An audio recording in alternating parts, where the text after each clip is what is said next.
আসসালামু আলাইকুম রহমতুল্লাহি ওবরকাতুহু।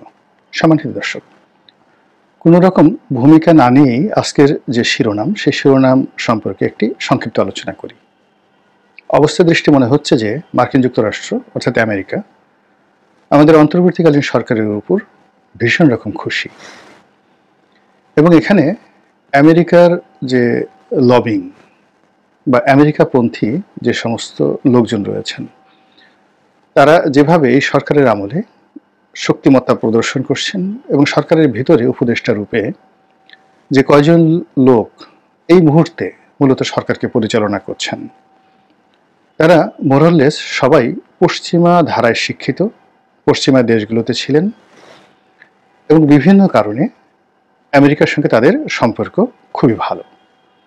আপনি যদি জনাব খলিলুর রহমানের কথা চিন্তা করেন, যিনি এখন সবচেয়ে গুরুত্বপূর্ণ ব্যক্তি, মানে নিরাপত্তা বিষয়ক উপদেষ্টা, ভারতের যে অজিত দোভাল, ঠিক একই ক্যাটাগরিতে তাকে বাংলাদেশে নিয়োগ দেওয়া হয়েছে। শোনা যাচ্ছে তিনি মার্কিন নাগরিক এবং আমেরিকার পছন্দর কারণেই তাকে এখানে মনোনয়ন দেওয়া হয়েছে।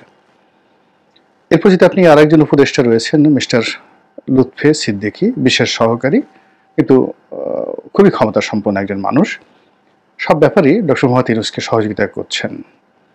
তারপর বিডার চেয়ারম্যানের কথা যদি চিন্তা করেন, তার যে ব্যাংকিং পেশা, কিংবা সিঙ্গাপুরে তিনি যেখানে ছিলেন মন্ট্রিল ন্যাশনালে, ওখানে তার যে কৃষ্টি এবং কালচার প্রায় পুরোটাই পশ্চিমা ধাঁচের। তো এরকম আসলে যদি সবার কথা বলি, আর অনেকের কথা, আপনি ধরুন সৈয়দা রেজনা হাসান কিংবা শুভ্র সাহেব যিনি রয়েছেন, তারা সবাই মার্কিন যুক্তরাষ্ট্রের সঙ্গে তাদের যে দীর্ঘদিনের সম্পর্ক, এটা আমরা সবাই জানি। আর ডক্টর মোহাম্মদ ইউনূস, মানে কি বলবো, আমেরিকার সঙ্গে তার যে বন্ধুত্ব, তার যে সম্পর্ক, বিশেষ করে বাইডেন প্রশাসনের সঙ্গে, এটা তো কেবল বাংলাদেশে নয়, সারা দুনিয়াতে মশহুর। তো যে জিনিসটি আমরা কল্পনা করেছিলাম, আশঙ্কা করেছিলাম, এটা আমাদের নির্বুদ্ধিতার কারণে, সেটি হলো মিস্টার ডোনাল্ড ট্রাম্প, তিনি যদি ক্ষমতায় আসেন তাহলে ডক্টর মোহাম্মদ ইউনূসের সর্বনাশ ঘটবে, নরেন্দ্র মোদীর ক্ষমতা বাড়বে এবং শেখ হাসিনার কপাল খুলবে। কারণটা হলো, আমরা মিস্টার ডোনাল্ড ট্রাম্পকে বাংলাদেশে যেমন শেখ হাসিনা, বেগম খালেদা জিয়ার যে রাজনীতি, সেরকম তাকে মনে করেছিলাম যে তার আচার আচরণ, চালচলন, কথাবার্তা আসলে এই দুজনের মতোই হবে। দ্বিতীয়ত, ওখানে যে ডেমোক্র্যাট এবং রিপাবলিকান যে দুটো পার্টি রয়েছে, তাদেরকে আমরা মনে করেছিলাম আওয়ামী লীগ, বিএনপি, জামাতের মতোই এরকম একটি রাজনৈতিক রেশারেশি তাদের মধ্যে রয়েছে। 3 নম্বর হলো যে সেখানে মার্কিন প্রেসিডেন্ট যিনি হচ্ছেন, ঐতিহ্যগতভাবে আমরা আমাদের দেশের প্রধানমন্ত্রীর যে সর্বময় কর্তৃত্ব রয়েছে, ঠিক তাকে সেরকমই মনে করেছিলাম যে তিনি যা ইচ্ছে তাই করতে পারেন। কিন্তু বাস্তবতা হলো যে মার্কিন যুক্তরাষ্ট্র একটা সিস্টেমে চলে, একটা নিয়ম নীতিতে চলে। যেমন ধরুন, সেই যে 1950-এর যে দশক, সেই সময়টাতে তারা একটা বার্মা অ্যাক্ট তৈরি করেছিল। তাহলে এখন যদি 2025 ধরেন, 75 বছর হয়ে গেছে, কিন্তু সেই বার্মা অ্যাক্টটিকে বাস্তবায়ন করার জন্য তারা হয়তো আরও 75 বছর অপেক্ষা করবে, এবং তারা সুচিকে নোবেল পুরস্কার দেওয়া, তাকে রাষ্ট্র ক্ষমতায় বসানো, আবার সুচির পরাজয়, এত কিছুর পরেও তারা পিছে হটেনি। এরপর রোহিঙ্গা সমস্যার সৃষ্টি, আরাকান আর্মির সৃষ্টি, এরপর বাংলাদেশে রোহিঙ্গাদেরকে পুশ ইন করা, তারপর এখানে একটা রোহিঙ্গা ক্রাইসিস সৃষ্টি করা, সেখানে জাতিসংঘকে ইনভলভ করা, এবং এই ওসিলায় বাংলাদেশে একটা করিডর তৈরি করা, এই সবই আসলে বার্মা অ্যাক্টের অন্তর্ভুক্ত, যেটি তারা আজ থেকে 75 বছর আগে তৈরি করেছে। এর অর্থ হলো যে তারা যে পরিকল্পনাটা গ্রহণ করে কোনো একটা দেশ সম্পর্কে, কোনো একটা অঞ্চল সম্পর্কে, ওই জায়গা থেকে তারা পিছিয়ে আসে না। 1। 2 নম্বর হলো মার্কিন যে ফেডারেল সিস্টেম রয়েছে, সেখানে একজন যিনি রাষ্ট্রপতি, তার খুব অল্প ক্ষমতা রয়েছে দেশের অভ্যন্তরীণ বিষয়ে নাক গলানোর। এর কারণ হলো এখানে স্থানীয় সরকার খুবই শক্তিশালী। স্থানীয় সরকারের যে ছোট ছোট পৌরসভাগুলো রয়েছে, গ্রামগুলো রয়েছে, ওরা এতটা স্বাধীন যে ধরুন একটা ইউনিয়ন পরিষদের মতো একটা ছোট পৌরসভা বা ইউনিয়ন পরিষদের মতো একটা সংগঠন যেখানে আছে, কাউন্টি বলা হয় যেটিকে, ওখানের যে মেয়র, তাকে ওখানকার রেভিনিউ কালেকশন করতে হয়, এবং তার নিজস্ব পুলিশ রয়েছে, এবং সেই পুলিশ তাকে অ্যারেস্ট করে ফেলতে পারে। এরকম একটা বিধি ব্যবস্থা তারা সেখানে গড়ে তুলেছে।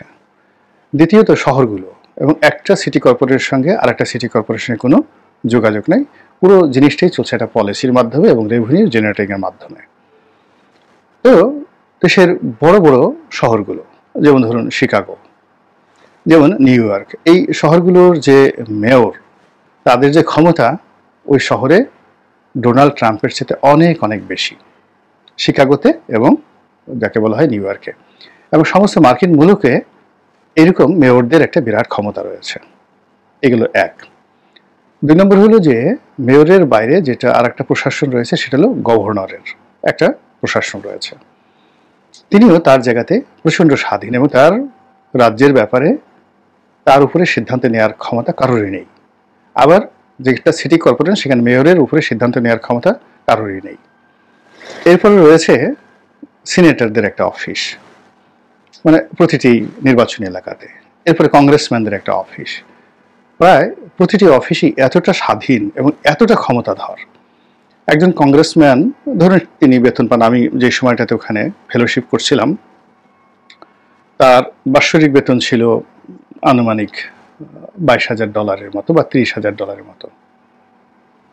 কিন্তু এটা বাৎসরিক $30,000 মতো, কিন্তু তার যে অফিস, এত বিশাল একটা অফিস, সেখানে 70 থেকে 80 জন লোক নিয়মিত কাজ করে বড় জায়গাগুলোতে, আর কম করে হলে 20 থেকে 25।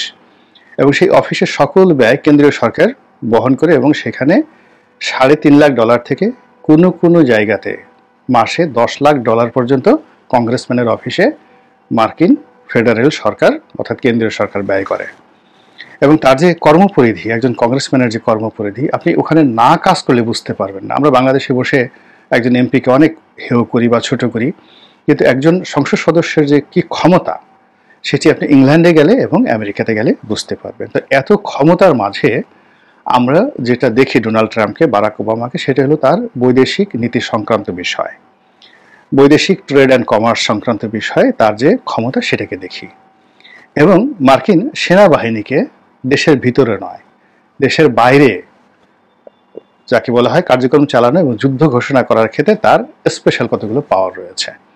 এবং দেশের পরমাণু যে কেন্দ্রগুলো রয়েছে, ওইগুলোর চাবিকাঠি তার হাতে রয়েছে। এই বিভিন্ন কারণে মূলত মার্কিন যুক্তরাষ্ট্রের প্রেসিডেন্টের একটা ক্ষমতা রয়েছে। কিন্তু ব্যাপার হলো তার যে কার্যালয়, হোয়াইট হাউস, এই হোয়াইট হাউসের ব্যয় বাড়ানো বা কমানো, এই বিষয়ে তার আসলে অত ক্ষমতা নেই। অদ্ভুত একটা শাসন, কিন্তু অসাধারণ এবং সুন্দর। তো সেই ক্ষেত্রে মিস্টার ডোনাল্ড ট্রাম্প বাংলাদেশের ব্যাপারে রাতারাতি কোনো কিছু করবেন, ডক্টর মোহাম্মদ ইউনূসকে হারিয়ে দিবেন, এই জিনিসগুলো আমরা যারা জানতাম না, আমি আমার কথা আজও বলছি না, যে হোল তারা এরকম আশা করেছিলাম। কিন্তু ইদানিং যেটা দেখা যাচ্ছে সেটা হলো যে বাংলাদেশের ব্যাপারে আমেরিকার যে পলিসি, সেই পলিসিটি পরিবর্তন হয়নি। 1। 2 নম্বর হলো যে সেই পলিসি কি, যেমন এখানে একটা ডিপ স্টেট কাজ করেছে, এখানে রোহিঙ্গাদেরকে নিয়ে তাদের একটা প্ল্যান আছে, এখানে চীনকে হারানোর জন্য তাদের একটা প্ল্যান আছে, এখানে ভারতকে চাপে রাখার জন্য একটা প্ল্যান আছে। এই সমস্ত প্ল্যানগুলোকে একত্রে করে তাদের একটা মনোপুত সরকার প্রতিষ্ঠা করার জন্য যে সিক্রেট পলিসি, সেই সিক্রেট পলিসি হলো ডিপ স্টেট পলিসি। এটি নিয়ে আমরা ইতিমধ্যে আলোচনা করেছি, সেটা থেকে তারা এক সুতো নড়েনি। অর্থাৎ বাইডেন প্রশাসন যে কাজটা চালিয়ে আসছিলেন তার মেয়াদকালীন সময়, ঠিক একই জিনিস এখনো চলছে। 2 নম্বর হলো যে আমেরিকার যে প্রিয় পাত্র, আমরা তাকে বলতাম হিলারি ক্লিন্টনের বন্ধু, বিল ক্লিন্টনের বন্ধু, তিনি ক্লিন ফাউন্ডেশন অনেক টাকা দিয়েছেন, এজন্য একেবারে ডোনাল্ড ট্রাম্প এসে তাকে ধরবেন যে এত বড় সাহস, তুমি আওয়ামী লীগের সুবিধাভোগী হয়ে আবার বিএনপির প্লেট ছিদ্র করতে এসেছো, এটা তো হবে না। কিন্তু এটা আমেরিকা, এটা বাংলাদেশ নয়। ফলে কি হলো, মিস্টার ডক্টর মোহাম্মদ ইউনূস তিনি আমেরিকান প্রশাসনের সঙ্গে, আমেরিকার বিভাগ অনুবিভাগের সঙ্গে যে সম্পর্কটি গড়ে তুলেছেন, সেই সম্পর্কের চূড়ান্ত পর্যায়ে যদিও Clinton, Obama, Biden, Jill Biden, Hillary Clinton অথবা ধরুন মিশেল ওবামা, তাদেরকে আমরা দেখেছি। কিন্তু ওয়াইড রেঞ্জে আমেরিকার যে মূল যে জায়গাগুলো, বড় বড় শহরগুলো, যেমন ধরুন নিউ ইয়র্ক, তারপরে ওয়াশিংটন ডিসি,